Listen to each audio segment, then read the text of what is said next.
Friends, నేను ఇప్పుడు ఆస్టిన్లో ఫ్యూగర్విల్లో ఉన్నటువంటి ఒక లేక్ రిజర్వాయర్ని చూపిస్తున్నాను. ఇది ఎప్పుడు ఏర్పడిందంటే 2005లో ఈ రిజర్వాయర్ ఈ ఫ్యూగర్విల్ ఏరియా డెవలప్ అవుతుంది అనే ఉద్దేశంతో, అంటే జనాలకు వాటర్ కావాలి కదా, అందుకోసం ఈ లేక్ని డెవలప్ చేశారు.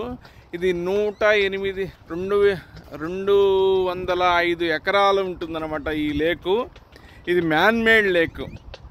అలాగని ఈ లేక్లో అక్కడ రిజర్వాయర్ కూడా ఉందన్నమాట.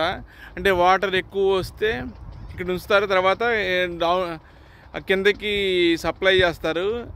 ఇక్కడ ఏమేమి చేస్తారంటే ఫిషింగ్ చేస్తారు, అలాగనే జాగింగ్ చేస్తారు.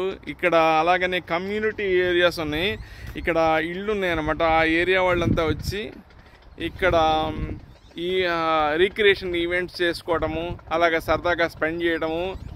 అన్నిటికన్నా సమ్మర్లో వస్తే అలా హ్యాపీగా ఉంటుంది. ఇది చూడటానికి అయితే చాలా బాగుంది. ఈవినింగ్ వాక్ వస్తారు అందరూ. ఇలాంటి వీడియోస్ మీరు చూస్తూ ఉండాలనుకుంటే just like this video and subscribe this channel